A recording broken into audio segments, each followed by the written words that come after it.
Merci pour les coins et les recoins que tu as touchés. Merci pour les voiles que tu as levés. Merci pour les illuminations qui nous sont parvenues.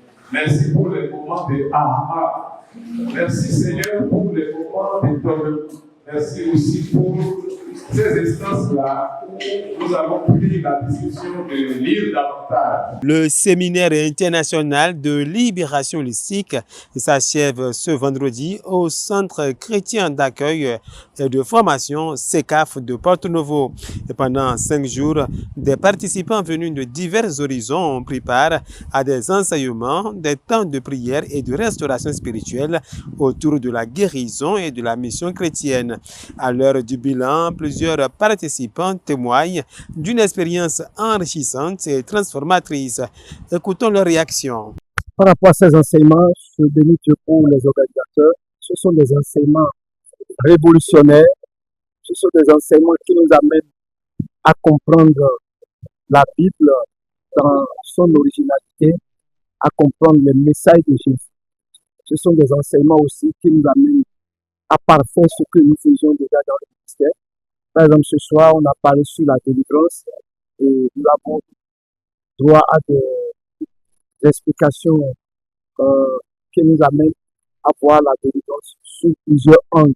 L'enseignant Bob a donné une approche qui est une approche participative lorsque nous sommes en train de faire la délivrance, par exemple. Ceux qui sont en Christ déjà peuvent participer à la délivrance au lieu qu'on soit en train de simplement pouvoir enlever ou de chasser les démons de l'homme.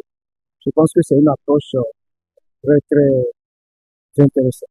Je veux quitter ici équipée, transformée et satisfaite parce que les enseignements que nous avons reçus durant les 5 jours, ça, moi principalement, ça m'a fait du bien. Je connaissais ce que j'ai encore reçu ici. Ça fait un de plus et je crois que je dois continuer à réécouter les enseignements que j'ai reçus ici. Si j'ai un mot à dire, c'est d'abord je remercie le Seigneur pour leur vie et aussi je leur dis merci également d'avoir pensé à nous qui sommes au Bénin, d'avoir pensé à nous qui sommes à Porto-Novo, de nous avoir permis de recevoir ce qu'ils ont appris. Nous sommes très satisfaits. Satisfaits d'abord à travers le thème. À travers les différents messages, nous avons vu notre identité. On a présenté notre identité. C'est-à-dire quand quelqu'un vient à Jésus, c'est à l'identité de Jésus-Christ, c'est-à-dire le Fils de Dieu. Ce que Jésus est, lui-même est. Ce que Jésus a fait, il peut faire. Donc c'est ça le problème. Et il doit avoir les caractères du Fils de Dieu. C'est-à-dire ce qui se passe au ciel doit se passer dans nos vies. Et ce qui ne se passe pas au ciel ne doit pas se passer dans nos vies.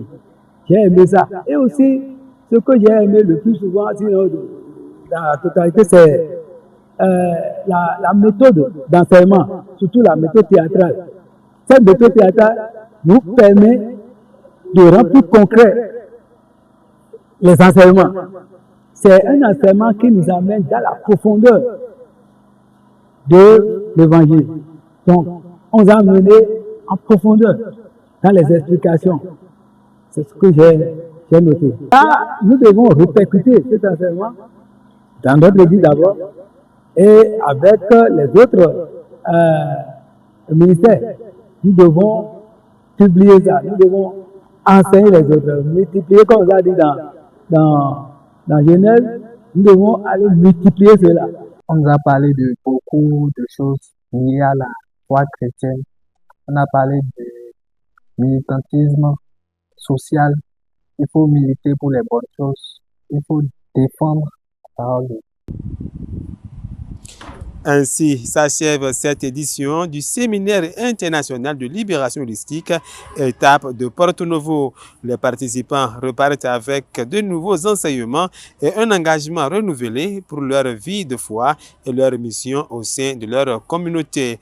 Rendez-vous à Cotonou du 27 au 30 juillet 2026 à Écoterroir pour la deuxième étape de la dite formation.